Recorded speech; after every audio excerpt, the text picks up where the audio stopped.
শ্মশান হতে বাপ ফিরে এলো। তখন 7 বছরের ছেলেটি গা খোলা, গলায় সোনার তাবিজ, একলা গলির উপরকার জানলার ধারে।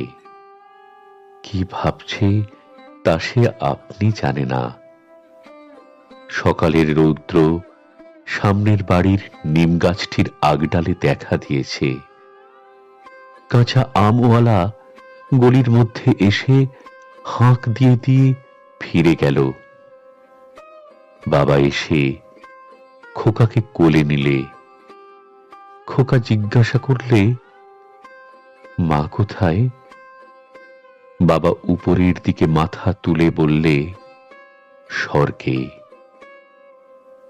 সে রাত্রে শোকে শ্রান্ত বাপ ঘুমিয়ে ঘুমিয়ে ক্ষণে ক্ষণে গুমড়ে উঠছে।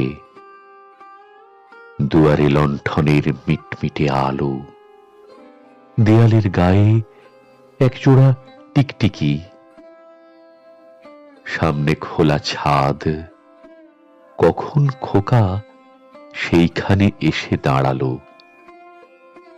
চারিদিকে আলো নেবানো বাড়িগুলো যেন দৈত্যপুরীর পাহারাওয়ালা দাঁড়িয়ে দাঁড়িয়ে ঘুমোচ্ছে।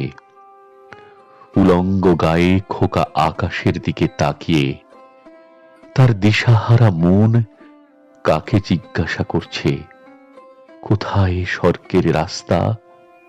আকাশে তার কোনো সাড়া নেই, কেবল তারায় তারায় বোবা অন্ধকারের চোখের জল।